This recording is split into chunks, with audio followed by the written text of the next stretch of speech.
ಕಷ್ಟಕರವಾದಂತಹ ಅಧ್ಯಾಯ ಹೊಂದಿರುವ ಒಟ್ಟು ಅಂಕಗಳ ಸಂಖ್ಯೆಯೂ ಕೂಡ ಹೆಚ್ಚಾಗಿದೆ. 15 ಅಂಕಗಳನ್ನು ನಾವು ಇಲ್ಲಿ ನೋಡಬಹುದು. 1 ಅಂಕದ ಕಡ್ಡಾಯವಾದ ಪ್ರಶ್ನೆ, 2 ಅಂಕದ ಪ್ರಶ್ನೆ, 4 ಅಂಕ, 8 ಅಂಕ, ಈ ಎಲ್ಲ ರೇಂಜ್ನಲ್ಲಿ ಪ್ರಶ್ನೆಗಳು ಈ ಅಧ್ಯಾಯದಲ್ಲಿ ನಾವು ನೋಡಬಹುದು. ಹಾಗಾದರೆ ಯಾವುದು ಈ ಅಧ್ಯಾಯ ಎಂಬುದನ್ನ ನೋಡೋಣ. ಇದು ಸೇವಾ ವಲಯಗಳಲ್ಲಿ ಬರ್ತಕ್ಕಂತಹ ವ್ಯವಹಾರ ಸೇವೆಗಳು. ನೀವು ಈಗಲೇ ವ್ಯವಹಾರವನ್ನ ಪ್ರಾರಂಭಿಕವಾಗಿ ಕಲಿಯತಕ್ಕಂತಹ ಪ್ರಥಮ ವರ್ಷದ ವಿದ್ಯಾರ್ಥಿಗಳು ನೀವಾದಾಗ ನಿಮಗೆ ಗೊತ್ತಿರಲಿ, ಪ್ರತಿ ಶಬ್ದ ನಿಮಗೆ ಹೊಸದು. ಆ ಶಬ್ದದ ಕನಿಷ್ಠ ಅರ್ಥವಾದರೂ ನಿಮಗೆ ಗೊತ್ತಿರಬೇಕು. ಸಾಕಷ್ಟು ಜನ ವಿದ್ಯಾರ್ಥಿಗಳು ಪೇಪರ್ ಅನ್ನ ಬರೆದು ತಂದು ಕೊಡುವಾಗ ಒಂದು ಸಣ್ಣ ಪ್ರಶ್ನೆಯನ್ನ ಕೇಳಿದರೂ ಉತ್ತರ ಮಾಡುವಂತ ಶಕ್ತಿ ಸಾಮರ್ಥ್ಯ ನಿಮ್ಮಲ್ಲಿ ಇಲ್ಲ. ಇಂತಹ ವಿದ್ಯಾರ್ಥಿಗಳನ್ನ ನಾನು ಬಹಳಷ್ಟು ಗಮನಿಗೆ ತಂದಿದ್ದೇವೆ. ಅವರ ಸಂಖ್ಯೆಯೇ ಹೆಚ್ಚಾಗಿದೆ. ಸೊ ಓದಿ ಪುಸ್ತಕವನ್ನ. ವಿಡಿಯೋಗಳಲ್ಲಿ ನಿಮಗೆ ಏನಾದರೂ ಅರ್ಥವಾಗದಿದ್ದರೆ ಅಡ್ಡಿ ಇಲ್ಲ, ನೀವು ಕೇಳಬಹುದು. ಇಲ್ಲ, ಪುಸ್ತಕವನ್ನ ಓದಿ. ಓಕೆ, ಪ್ರಾರಂಭಿಸೋಣ. ತಡ ಮಾಡದೆ ವ್ಯವಹಾರ ಮತ್ತು ಸೇವೆ 2 ಶಬ್ದಗಳನ್ನು ಕೂಡಿಸಲಾಗಿದೆ ಇಲ್ಲಿ. ಓಕೆ, ವ್ಯವಹಾರ ಎಂದರೆ ಒಬ್ಬ ವ್ಯಾಪಾರಿ ಸರಕುಗಳನ್ನ ಖರೀದಿಸುತ್ತಾನೆ ಮತ್ತು ಎಲ್ಲಿ ಮಾರುತ್ತಾನೆ? ಮಾರುಕಟ್ಟೆಯಲ್ಲಿ ಮಾರುತ್ತಾನೆ. ಯಾರಿಗೆ ಮಾರುತ್ತಾನೆ? ಗ್ರಾಹಕರಿಗೆ ಮಾರುತ್ತಾನೆ. ಗ್ರಾಹಕರು. ವ್ಯವಹಾರ ಎಂಬುದು ವ್ಯಾಪಾರವನ್ನು ಕೂಡಿಕೊಂಡಿದೆ. ಆ ವ್ಯಾಪಾರವನ್ನ ಮಾಡುವವನೇ ವ್ಯಾಪಾರಿ. ವ್ಯಾಪಾರಿ ಏನ್ ಮಾಡ್ತಾನಪ್ಪ ಅಂದ್ರೆ ವ್ಯಾಪಾರಿ ವ್ಯಾಪಾರವನ್ನ ಮಾಡುತ್ತಾನೆ. ನೋಡಿ, ಪುಸ್ತಕ ಅಂಗಡಿಯ ವ್ಯಾಪಾರಿ ಇರ್ಬೋದು, ಔಷಧ ಅಂಗಡಿ, ಸಿಹಿ ತಿಂಡಿಗಳ ಅಂಗಡಿ, ಅದೇ ರೀತಿ ಬಣ್ಣದ ಅಂಗಡಿ, ವಾಹನಗಳ ಅಂಗಡಿ, ಕ್ರೀಡಾ ಸಾಮಗ್ರಿಗಳ ಅಂಗಡಿ, ಕಿರಾಣಿ ಅಂಗಡಿ. So n number shops are there. So there is a large number of examples in a sole proprietorship we have learned already. So vyapara trade, it seems, purchasing goods and services in a minimum price, and we have to add some percentage profit on that, and we will sell to the customer. So it is called trade. So small trade, ಸಣ್ಣ ವ್ಯಾಪಾರವನ್ನ ಮಾಡುವವ ಸಣ್ಣ ವ್ಯಾಪಾರಿಯಾಗುತ್ತಾನೆ. ದೊಡ್ಡ ವ್ಯಾಪಾರವನ್ನ ಮಾಡುವವ ದೊಡ್ಡ ವ್ಯಾಪಾರಿಯಾಗುತ್ತಾನೆ. Okay, ನೋಡೋಣ.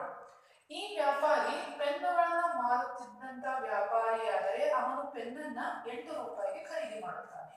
10 ರೂಪಾಯಿ ಪೆನ್ನನ್ನ 8 ರೂಪಾಯಿಗೆ ಖರೀದಿ ಮಾಡುತ್ತಾನೆ. ಆ ನಂತರ ಆ ಪೆನ್ನನ್ನು ಮಾರುಕಟ್ಟೆಯಲ್ಲಿ 10 ರೂಪಾಯಿಗೆ ಮಾರಲು ಬಿಡುತ್ತಾನೆ ಮತ್ತು ಅದನ್ನು 10 ರೂಪಾಯಿಗೆ ಗ್ರಾಹಕರಿಗೆ ಮಾರುತ್ತಾನೆ.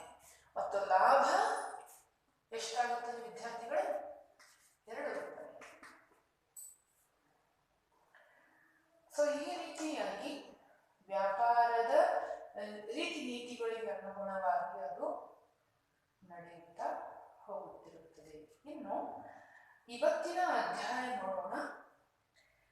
ಪೆನ್ನು ಅನ್ನುವಂಥದ್ದು ಸರಕು ಆದರೆ ಅದನ್ನ ಎತ್ತಿ ಮಾರುವುದು ಇದೆಯಲ್ಲ, ಅದು ಸೇವೆ ಆಗುತ್ತದೆ. ಇಲ್ಲಿ 3 ಉದಾಹರಣೆಯನ್ನು ಕೊಡುತ್ತೇನೆ. ನಮ್ಮ ಮನೆಯಲ್ಲಿ ತಾಯಿ ಅಡುಗೆಯನ್ನ ಮಾಡಿ ಸಿದ್ಧಪಡಿಸಿದ್ದರೆ ಆ ಅಡುಗೆ ಒಂದು ಸಿದ್ಧ ವಸ್ತುವಾಗುತ್ತದೆ, ಅದು ಸರಕು ಆಗುತ್ತದೆ. ನಮಗೆ ಕರೆದು ನಮ್ಮ ತಾಟಿನಲ್ಲಿ ನಮಗೆ ಅದನ್ನು ಅಚ್ಚುಕಟ್ಟಾಗಿ ತನ್ನ ಕೈಯಿಂದ ನೀಡಿ ನಮಗೆ ಒಳ್ಳೆಯ ಒಂದು ಮಾತೃತ್ವ ಸೇವೆಯನ್ನ ನೀಡುತ್ತಾಳೆ. ಅದೇ ಸೇವೆ ವಿದ್ಯಾರ್ಥಿಗಳೇ, ಅದೇ ದೊಡ್ಡ ಸೇವೆ. ತಂದೆ ತಾಯಿಯರು ನಮಗೆ ನೀಡತಕ್ಕಂಥ ಸೇವೆ ಬಹಳಷ್ಟು ವಿಧಗಳಾಗಿ ನಾವು ವಿಂಗಡಿಸಬಹುದು. ಆದರೆ ನಾವು ವ್ಯವಹಾರವನ್ನ ಅಧ್ಯಯನ ಮಾಡತಕ್ಕಂಥ ವಿದ್ಯಾರ್ಥಿಗಳಾಗಿರುವುದರಿಂದ ವ್ಯವಹಾರಕ್ಕೆ ಸಂಬಂಧಪಟ್ಟ ಮತ್ತೊಂದೆರಡು ಉದಾಹರಣೆಯನ್ನು ಕೊಡುತ್ತೇನೆ ನೋಡಿ. ವೈದ್ಯ ತಾನು ಎಷ್ಟೋ ಕಲಿಸಿದ್ದರೂ ತನ್ನ ಅನುಭವದ ಆಧಾರದ ಮೇಲೆ ರೋಗಿಗೆ ಔಷಧವನ್ನು ಕೊಟ್ಟರೆ ಅದು ಸರಕು. ಆ ರೋಗಿಯನ್ನ ಪರೀಕ್ಷಿಸಿ ತಪಾಸಣೆಯನ್ನ ಮಾಡಿದಾಗ ಅವನು ಒಳ್ಳೆಯ ಸೇವೆ ಅಂತದ್ದು ಒಳ್ಳೆಯ ಸೇವೆ ನೀಡಿದಂತಾಗುತ್ತದೆ. ಸೊ ನಿಮಗೆ ನೆನಪಿರಲಿ, ಸೇವೆಯು ನಾವು ಅನುಭವಿಸಬಹುದು, ಆದರೆ ಕಣ್ಣಿಗೆ ಗೋಚರವಾಗುವುದಿಲ್ಲ. ನಾವು ಸ್ವಿಚ್ ಆನ್ ಮಾಡಿದಾಗ ಬಲ್ಬ್ ಆನ್ ಆಗುತ್ತೆ, ಆದರೆ ಅಲ್ಲಿರ್ತಕ್ಕಂಥ ವಿದ್ಯುತ್ ಶಕ್ತಿ ನಮಗೆ ಕಣ್ಣಿಗೆ ಗೋಚರವಾಗುವುದಿಲ್ಲ. ಅದೇ ರೀತಿಯಾಗಿ ಚಲನಚಿತ್ರ ನೋಡುವಾಗ ಆ ದೃಶ್ಯಾವಳಿಗಳನ್ನು ನೋಡುತ್ತೇವೆ, ಅದರಿಂದ ಆನಂದಮಯವಾಗುತ್ತೇವೆ, ಸಂತೃಪ್ತಿಯನ್ನ ಪಡೆಯುತ್ತೇವೆ. ಆದರೆ ಅದು ಏನಪ್ಪಾ ಅಂತಂದ್ರೆ ನಾವು ಸ್ಪರ್ಶಿಸಲಾಗುವುದಿಲ್ಲ. We cannot touch it, we just feel it. It's called service. Okay? ಇನ್ನ ಈ ಸೇವೆ ಈ ರೀತಿ ಇರುವಾಗ ಅದು ಗೋಚರವಾಗುವುದಿಲ್ಲ, ಅದಕ್ಕೆ ಬೆಲೆ ಹೆಚ್ಚಾಗಿದೆ. ಅದೇ ರೀತಿ ಅಂತಹ ಒಂದು ಅಧ್ಯಾಯವನ್ನ ನಾವು ಅಧ್ಯಯನ ಮಾಡುತ್ತಾ ಇದ್ದೇವೆ. ಓಕೆ, ಸ್ಟಾರ್ಟ್ ಮಾಡೋಣ. ಅದರ ಸ್ವರೂಪ ಎಂದರೆ ಅದರ ರೂಪ ಯಾವ ರೀತಿ ಇದೆ ಸೇವೆದು ಅಂಬುದನ್ನ ಸೇವೆಗಳದ್ದು ನಾವು ನೋಡುತ್ತಾ ಹೋಗೋಣ. ಒಟ್ಟು 5 ಅಂಶಗಳನ್ನ ಇಲ್ಲಿ ನಾವು ಕಾಣಬಹುದು. First one, ಅಗೋಚರತೆ.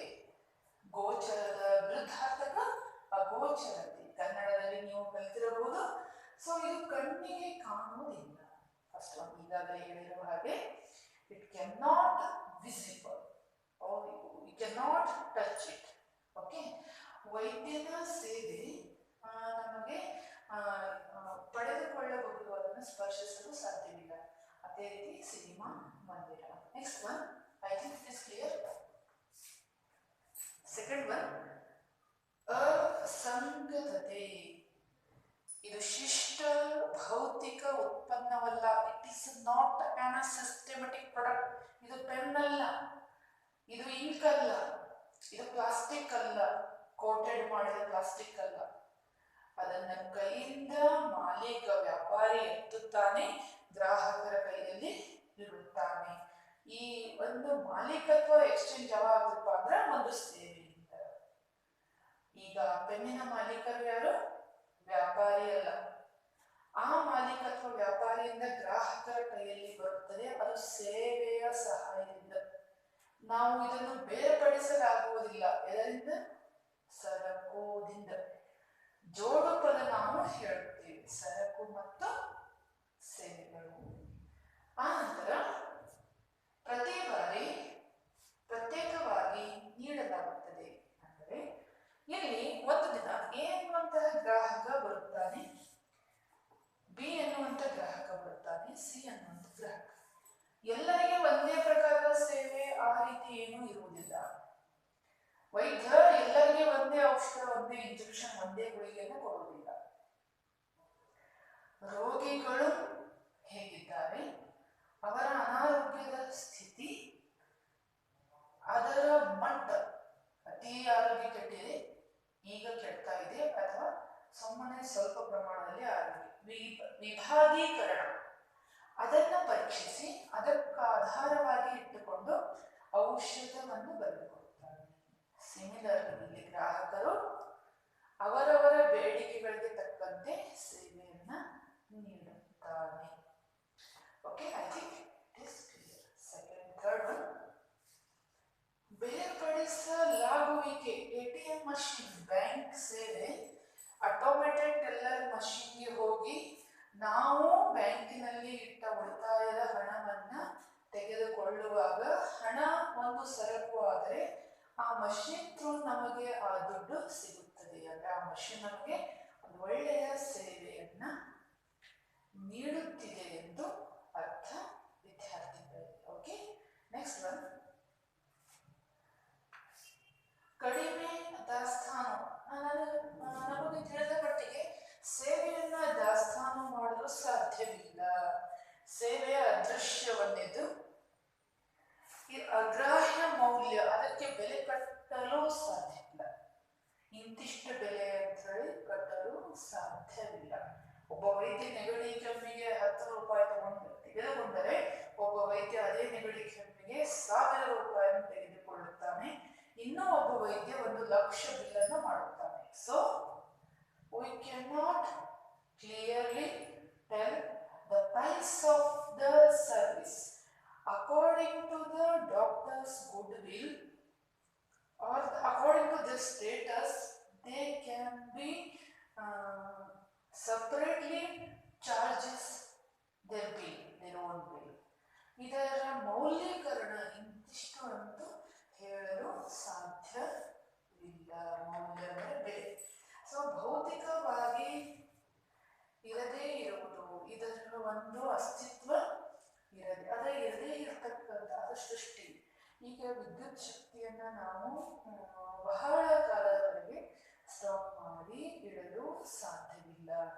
ನೀರನ್ನು ಕೂಡ ಬಹಳಷ್ಟು ದಿನಗಳವರೆಗೆ ಸ್ಟಾಕ್ ಮಾಡಿ ಇಡಲು ಸಾಧ್ಯ. ಕೆಲವೊಂದು ವಸ್ತುಗಳು, ಉದಾಹರಣೆ ಸೇವೆ ಅಲ್ಲ.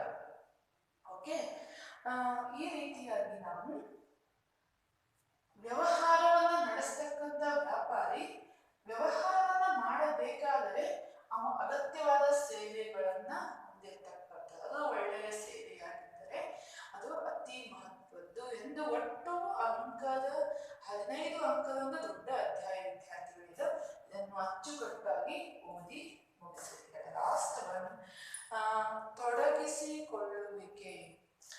ಇಲ್ಲಿ ಯಾವ ರೀತಿ ವ್ಯಾಪಾರ, ಯಾವ ಪ್ರಕಾರದ ಸೇವೆ, ಯಾವ ಪ್ರಕಾರದ ಉತ್ಪನ್ನ, ವಿಭಾಗೀಕರಣದೊಂದಿಗೆ ಕೂಡಿರತಕ್ಕಂಥ ಒಂದು ಅಧ್ಯಯನ. ಇದು ಇದೆ ಎಂದು ಹೇಳಲು ಸ್ಪಷ್ಟವಾಗಿ ಸಾಧ್ಯವಿಲ್ಲ. ವೈದ್ಯರ ಸೇವೆ ಬೇರೆ, ಉತ್ಪಾದಕತೆ ಸೇವೆ ಬೇರೆ. ನಾವು ಆನ್ಲೈನ್ ಮೂಲಕ ಯಾವುದೇ ವಸ್ತುವನ್ನ ಖರೀದಿ ಮಾಡಿದಾಗ ಕೊರಿಯರ್ ಮುಖಾಂತರ ನಮ್ಮ ಮನೆಗೆ ಬರ್ತಕ್ಕಂಥದ್ದು. ಅದೇ ರೀತಿ ದೂರವಾಣಿ ಸೇವೆಗಳ ಪ್ರಕಾರಗಳು ಹಲವಾರು, ವಿಧಗಳು ಹಲವಾರು. ಹಂತ ಹಂತವಾಗಿ ಈ ಅಧ್ಯಾಯದಲ್ಲಿ ಎಲ್ಲ ಅಂಶಗಳನ್ನ ನಾವು ತಿಳಿದುಕೊಳ್ಳುತ್ತಾ ಹೋಗೋಣ ಎಂದು ಈ ವಿಡಿಯೋನ ಇಲ್ಲೇ ನಿಲ್ಲಿಸೋಣ.